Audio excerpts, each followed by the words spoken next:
Josh Hartnett is one of those actors that, for whatever reason, I've always liked. I've always thought he was like, he's got the good looking guy, he's charismatic, all those things. And it was, I like I like him. So I'm always rooting for him. I'm always rooting for him to have a big hit movie, and really break out and be a star. So is this the movie that's going to do it for him? Let's talk about M. Night Shyamalan's Trap.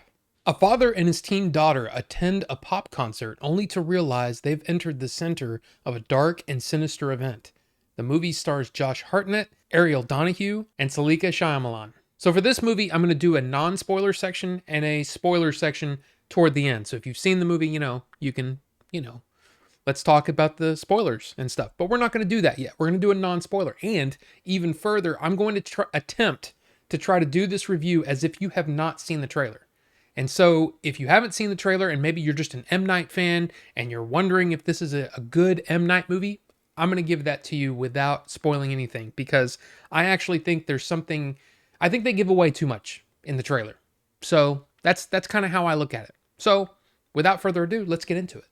M. Night Shyamalan is really hit and miss for me. I mean, and I think he's actually, for me at least, he's missed more than he's hit. But the ones that he's hit, man, they're really good. Like, I love The Sixth Sense. I love Signs. I love Unbreakable.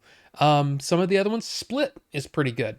But there's a lot of movies that just don't quite come together for me. So I was really rooting for him as well as Josh Hartnett. And as far as acting goes, I think Josh Hartnett really brings it here. I think his performance carries the entire movie. And if you don't believe him, then you're gonna be lost. And there are decisions that are made in this movie, and they're more story driven than acting driven, that are a little bit, I'm just gonna say, frustrating. The other two standouts to me are Ariel Donaghue as Cooper's daughter Riley. I think she really brought a very real performance here. I mean, I believed it. I believed her. But also Jonathan Langdon, who plays Jamie the vendor, he brought a realness as well, and kind of a humorous sort of role, but also like believable. Like it felt like a believable performance, and I really enjoyed that. Now I knew going in that M. Night's daughter Saleka was going to be playing Lady Raven, the person putting on the concert, right? And so I was kind of like, okay, I mean, this is another one of those situations where, I'm just going to put my daughter in the movie and she's going to be this big pop star. What was strange though is during the movie, I was kind of like, I was believing it. Like, I didn't see her as not fitting. She actually looked like she belonged on stage, like on, I believed it. I believed all of it. So big props to her, because I think she actually did a really good job with that. When it comes to the cinematography, though, there are moments. I will say there are a couple of shots that I really really like, but the rest of the movie feels very workmanlike. Meaning, I wasn't that interested in the way that the camera was moving or anything like that. It was a very fine, thing. It didn't wow me. There are a couple of shots that I really liked, but like I said, other than that, I was kind of let down. Especially when it comes to a conversation between two people, there are these point of view shots where the actor is looking directly into the camera, and then it just switches back and forth. And for some reason, I wasn't a fan of that. I just didn't like it. But then we come to the biggest problems of the movie, and I think the biggest one was that too many things happened that just stretched credibility. Like, I didn't believe that was possible.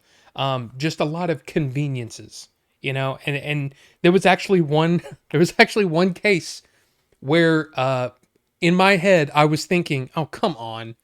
And an audience member actually said that out loud, and it made everyone laugh. Wasn't supposed to be a funny scene. And yeah, so that happened. And this actually might be more annoying to the people that have seen the trailer, is that I don't think that the movie, it doesn't live up to the trailer.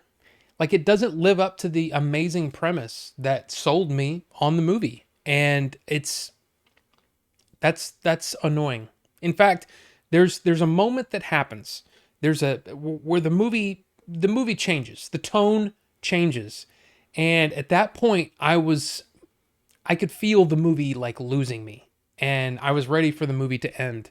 And that's not a good thing in a movie, and especially when the movie's only an hour and 45 minutes, so it's not like it was a super long movie. It just it was feeling it was feeling stretched out, and that's not a good thing. But yeah, Josh Hartnett, that's it's annoying to me because I feel like he was doing everything that he could. Acting wise, I think he did great. The problem was the script, and I think that the script failed him. Um, I wanted this to be a home run for him. I wanted this to be like, oh, Josh Hartnett's back, and let's put him in some big movies. And I don't know. This it was bad. It just wasn't good. I don't like the way that the story played out. I think that, like I said, too many conveniences.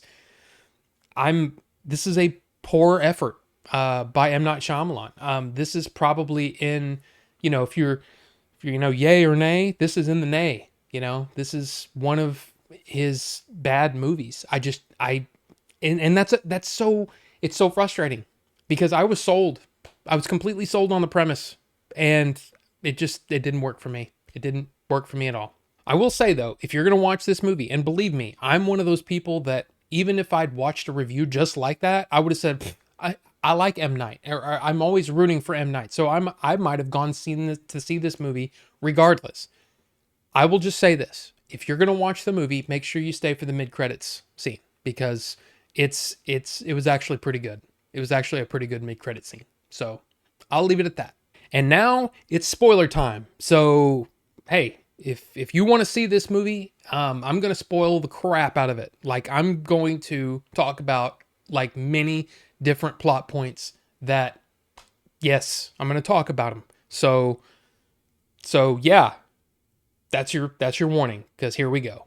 So of course, what I'm talking about when I said that the tone changes, it's when they leave the concert venue.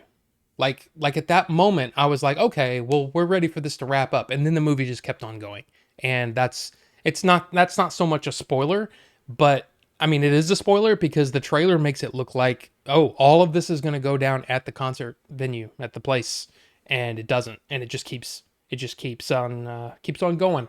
So yeah, that's where it started to lose me. So I have some questions. Okay, so here we go. We're gonna go through some of these questions, and if you have an answer to, if you saw the movie and you have an answer to some of these questions, I'd love to hear your response. I'd love to hear the comments. Okay, so first off, how did talking to one guy, and this is M. Night Shyamalan himself, right? He's in the back of the concert venue and on the floor, and Josh Hartnett comes up to him and starts telling him his life story and lying about his daughter having leukemia. How does talking to that one person mean that's yeah, Riley's going to be picked to go up on stage and the backstage and all that stuff? How was he the one? Okay? Number one, how is he the one? An uncle. Why would your uncle be the guy that makes that decision? Number one. Number two, how did Josh Hartnett know to talk to him?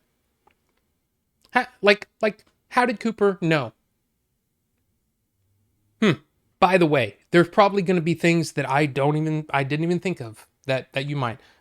We can talk about them in the comment section. But later on, right? So the whole Lady Raven thing, he basically, hey, look, it's me. You're after me, ha ha ha. So you're gonna take me out of here in your limo, blah blah blah. So they go to they go home, they go to his house, right? When they go to his house and singing the song, and he's like, he's got Spencer pulled up, but he's acting like he's filming, right?